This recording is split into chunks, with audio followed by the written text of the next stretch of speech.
Mwanaume sio maneno.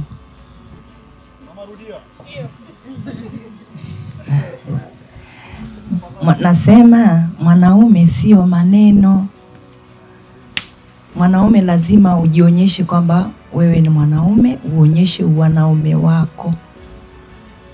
Na ndio ile nilikataa siku hizi na hii na wasemesha vijana wangu kwamba usikubali kuwa mnyonge kwa yule ambaye unatarajia kuwa mume kwake, au kwa wale ambao tayari wana ndoa.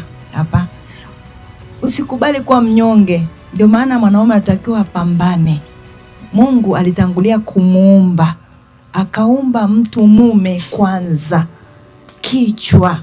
Sasa unaweza ukajitetemesha ukawa wewe ndiye mabega. Usikubali kuwa mabega, mtoto wa kiume. Sasa zingine nakwambia siku hizi eti mnakuwa marunyarunya. Unakuaje marunyarunya? Yaani hivi mnakuwa watu legevu, yani hivyo legevu. Unakuta umebebelea pochi ya dada. Kuju. Wewe sio wakubeba vipochi vya wadada, hata kama ana milioni ni za kwake. Weka za kwako mfukoni. Wanaume pia hawataki kelele. Vitu vinavyovunja ndoa ni kelele na kuuliza maswali. Lakini na wewe mwanaume ambaye mke wako anakukumbusha, wewe si mwanaume. Kama wewe ni binti, umekubali kwamba unaenda kuolewa, ikiwa huumwi, kubali kutengana na mavazi yako. Ogopa mwanamke aliyeingia kwenye ndoa analala na nguo imeandikwa ngao au hesawa. Unaenda kulala na bukta ya jinsi iliyokatwa, na wakati wewe ni mke wa mtu. Wewe unapaswa kuogopwa kwa sababu hutimizi wajibu wako. Pia na wewe unapaswa kufanya iliyo haki yako.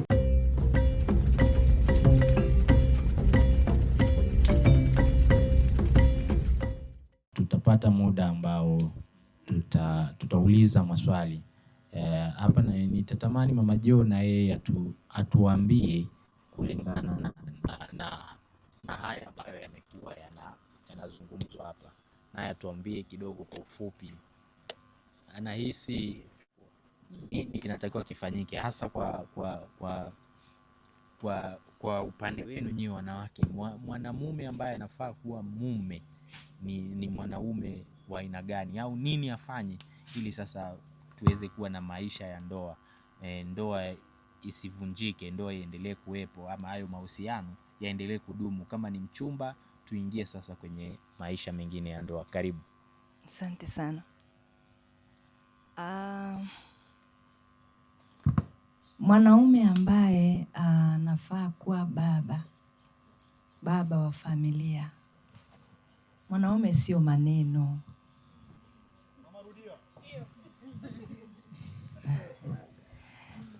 Nasema mwanaume sio maneno. Mwanaume lazima ujionyeshe kwamba wewe ni mwanaume, uonyeshe wanaume wako. Na ndio ile nilikataa siku hizi na hii na wasemesha vijana wangu kwamba usikubali kuwa mnyonge kwa yule ambaye unatarajia kuwa mume kwake, au kwa wale ambao tayari wana ndoa. Hapa usikubali kuwa mnyonge. Ndio maana mwanaume anatakiwa apambane.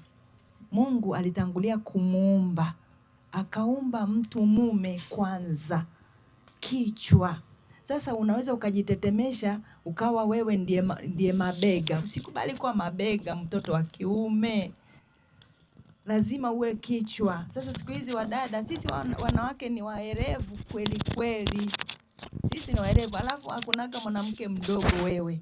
Kuna siku nilimkuta kabinti kadogo, kababu kastaafu, sijui kalikuwa kana finya wapi macho, kadada hako kamemdaka. Sokoni kanemshika tu koti hivi, anampeleka kokote tu, kibabu kinafuata kedede. Yaani hapo anachomoa mafao.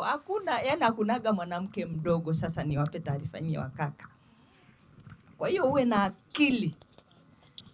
Uwe na akili. Usikubali. Saa zingine nakwambia siku hizi eti mnakuwa marunyarunya. Unakuaje marunyarunya? Yaani hivi mnakuwa watu walegevu legevu, yani hivyo vilegevu legevu. Unakuta umebebelea pochi ya dada. Kuju. Wewe sio kubeba vipochi vya wadada, hata kama ana milioni ni za kwake. Weka za kwako mfukoni.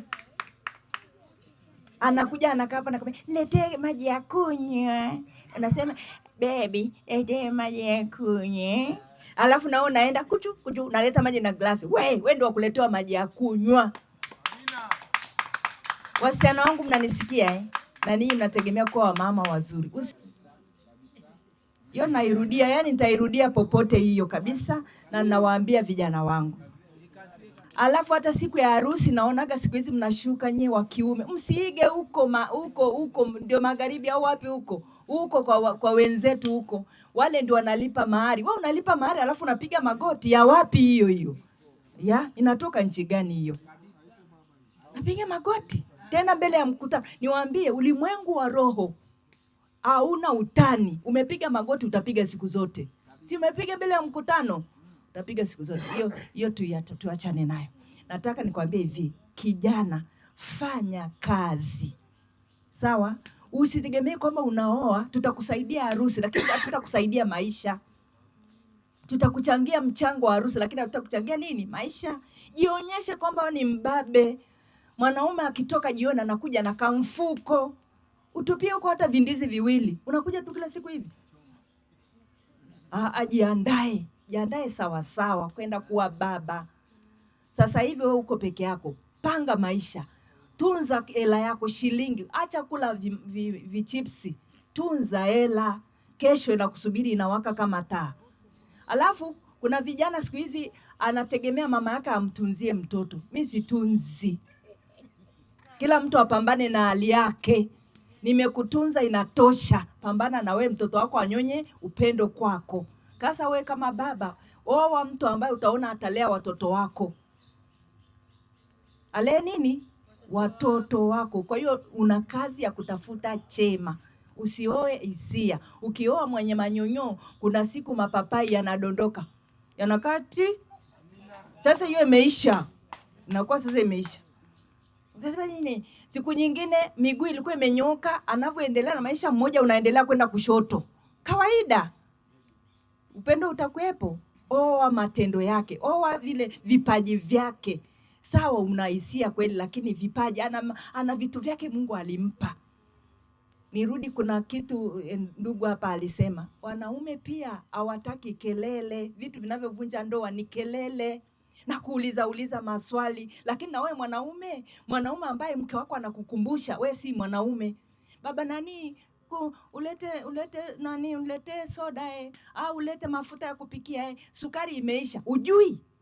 Mpaka kumbushwe majukumu yako. Pampers zimeisha mpaka kumbushwe.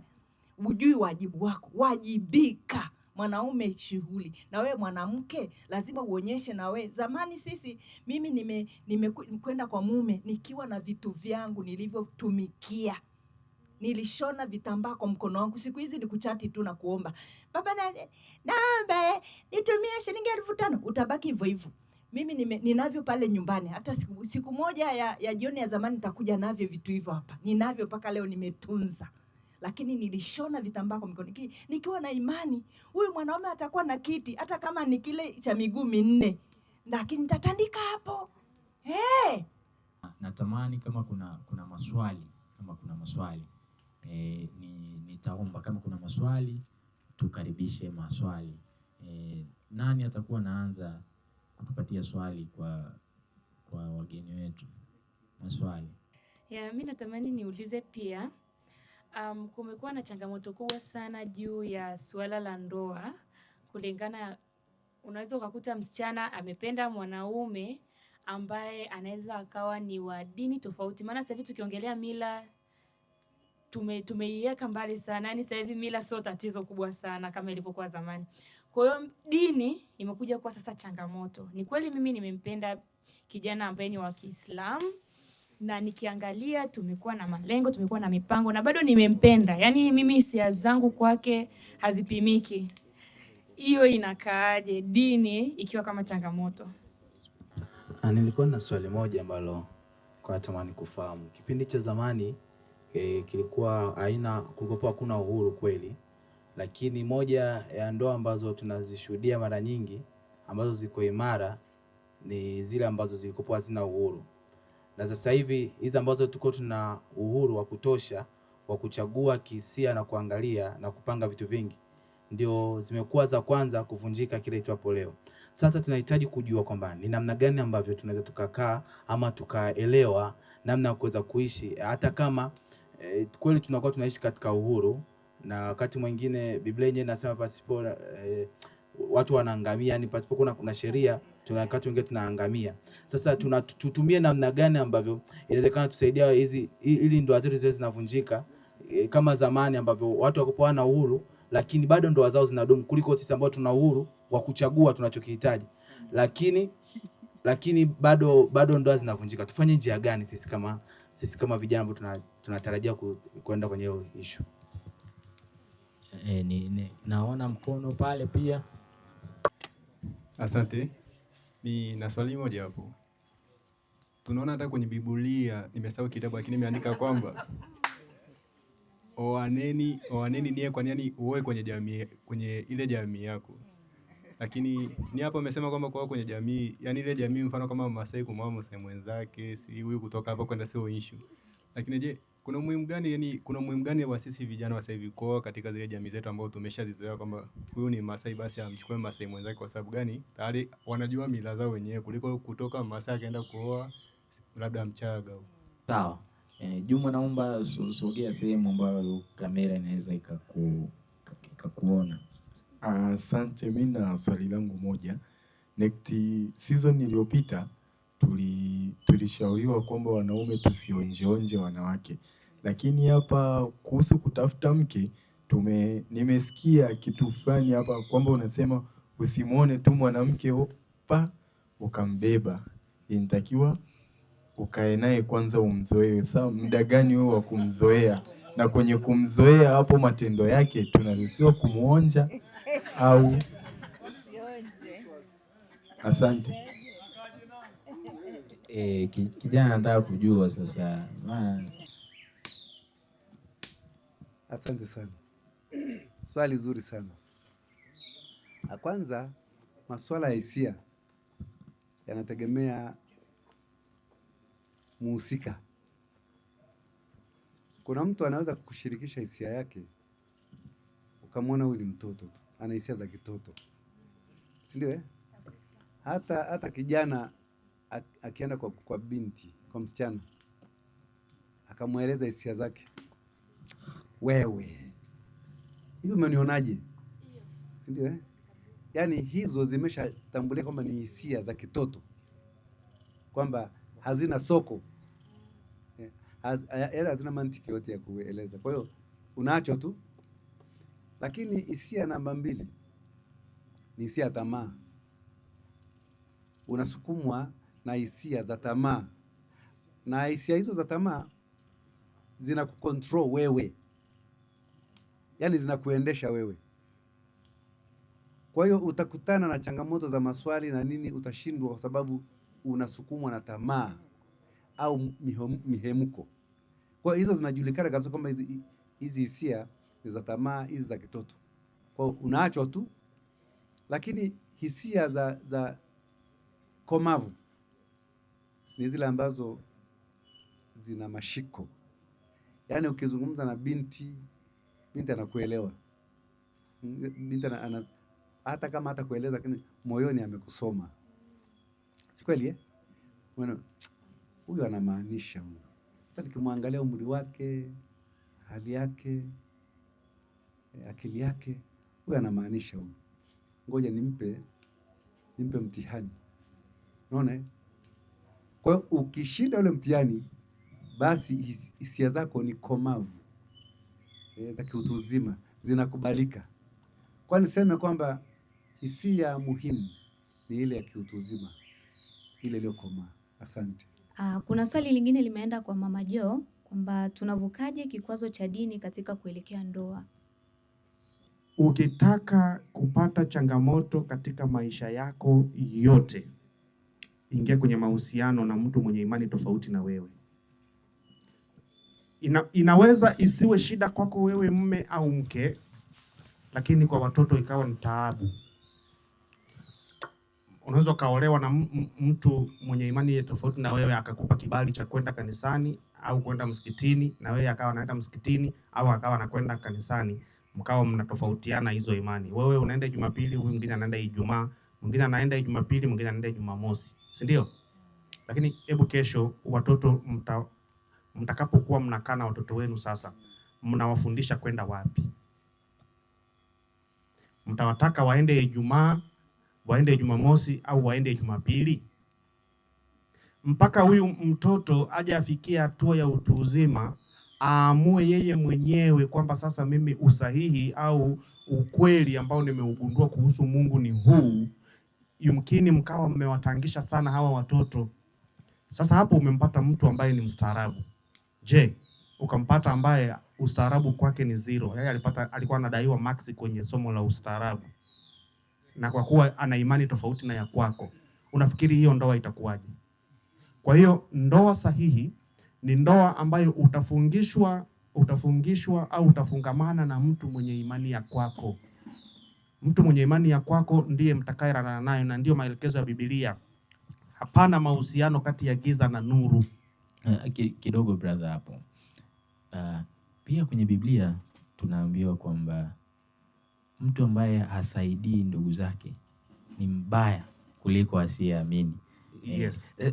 Sasa hapo inakuaje? Maana sasa huyu mtu yawezekana ni muamini kama mimi, lakini tabia zake hata Biblia yenyewe inasema kabisa, yani huyu ni mbaya, yani heri ambaye haamini. Nikimpata ambaye ni wa dini ya tofauti, lakini anaendana sambamba na mambo yangu yanavyotakiwa, naruhusiwa kumuoa au ni vema nikamuoa nikiona kabisa tabia yanipendeza kulingana na matakwa yangu. Labda nikupe hilo fungu lilolisema katika Biblia kwa anayeandika, linaweza likamsaidia baadaye. Ni kitabu cha Timotheo wa kwanza 5:8. Timotheo wa kwanza 5:8 inasema hivi: lakini mtu yeyote asiyewatunza walio wake, yaani wale wa nyumbani mwake hasa, ameikana imani, tena ni mbaya kuliko mtu asiyeamini. Yaani ni bora ya mpagani kuliko ni mtu asiyewatunza wa kwake. Ni bora ya mpagani ambaye hajui kusema bismillahi wala Bwana Yesu afanye nini? Asifiwe. Yaani kama mume unaye mke na watoto wako nyumbani na hutimizi wajibu wako, ilhali unao uwezo wa kutimiza wajibu wako, wewe ni mbaya kuliko ni mchawi. Ufai. Kwa hiyo kinyume chake, anayetimiza wajibu wake kwa watu walio wa kwao ni bora kuliko ni mtu anayeamini. Sijui kama inakuja. Yes. Kwa hiyo jiandae wewe mwanaume kwenda kutimiza wajibu wako kwenye ndoa unapoielekea ndoa. Na mwanamke, usikimbie majukumu yako kwenye ndoa ili hali umekubali kwenda kuingia kwenye nini? Kwenye ndoa. Maji ukiisha kuyavulia nguo ni shuruti ufanye nini? Uyaoge. Kama wewe ni binti umekubali kwamba unaenda kuolewa, ikiwa huumwi, kubali kutengana na mavazi yako. Ogopa mwanamke aliyeingia kwenye ndoa analala na nguo imeandikwa ngao au hesawa. Unaenda kulala na bukta ya jinsi iliyokatwa, na wakati wewe ni mke wa mtu. Wewe unapaswa kuogopwa kwa sababu hutimizi wajibu wako pia, na wewe unapaswa kufanya iliyo haki yako.